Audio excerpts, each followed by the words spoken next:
The learning পেজে তোমাদের সবাইকে জানাই স্বাগত। আজ আমি তোমাদের ক্লাস 5-এর গল্পগুরু সুনির্মল বসু কবিতাটি লাইন সহ বুঝিয়ে দেব। চলো শুরু করা যাক। তাহলে গল্পগুরু কার লেখা? সুনির্মল বসুর লেখা। বইছে হাওয়া উত্তুরে, গল্পগুরু থুত্তুরে। গল্পগুরু, আমরা গল্পগুরু কবিতাটির নাম শুনেই বুঝতে পারছি যে একটা বুড়ো, তার কথা বলা হয়েছে। দেখো ছবিতেও আছে। আর উপরে কি আছে? রূপকথা, রূপকথা চাই রূপকথা। তাহলে বইছে হাওয়া, হাওয়াটা উত্তরের দিকে বইছে। তাহলে উত্তরের দিকে কোন সময় বয়? শীতকালে। তাহলে শীতকালে উত্তরের দিকে হাওয়া বইছে। আর গল্পগুরু থুত্তুরে, মানে গল্পগুরু অনেকটা বয়স হয়ে গেছে। চলছে হেঁটে পথ ধরে শীতের ভোরে সত্তরে। মানে সে যাচ্ছে হেঁটে হেঁটে পথ ধরে, আর ওই শীতকালের ভোরে।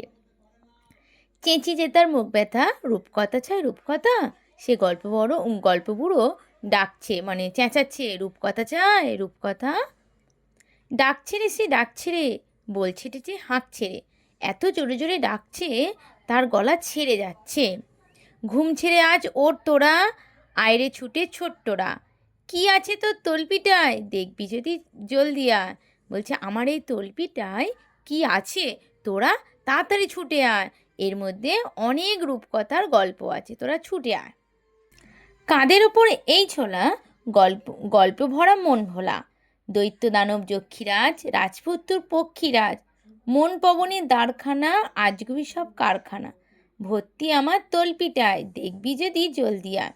বলছে কাঁধের উপর যে আমার ঝোলাটা আছে, সেই ঝোলার মধ্যে এমন এমন গল্প আছে তোদের মন ভুলে যাবে। কি কি গল্প আছে? না, দৈত্যের গল্প আছে, দানব, যক্ষীরাজ, রাজপুত্র, পক্ষীরাজ, মন পবনের, মানে অনেক আজগুবি সব গল্প এর মধ্যে আছে, তোরা ছুটে ছুটে আয়। কড়ির পাহাড় সার বাঁধা, মানিক হিরে চোখ ধাঁধা। সোনার কাঠি ঝলমলে, ময়নামতি টলমলে। তেপান্তরের মাঠখানা, হট্টমেলায় হাটখানা। আট আটকাল এই তলপিটায়, দেখবি যদি জলদি আয়। বলছে আর কি আছে? না, দৈত্য দানবের গল্প আছে, তাছাড়াও কি আছে? না, হিরে মানিকের চোখ ধাঁধানো গল্প আছে, সোনার কাঠি, রূপোর কাঠি, তেপান্তরের মাঠ, হট্টমেলা, মানে অনেক রকম গল্প এই তলপিটায় আছে, তোরা ছুটে আয়, দেখবি আয়।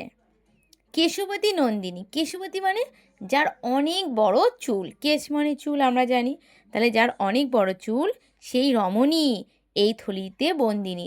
বলছে সেই রমণী এই থলের মধ্যে বন্দিনী আছে, তোরা আয়।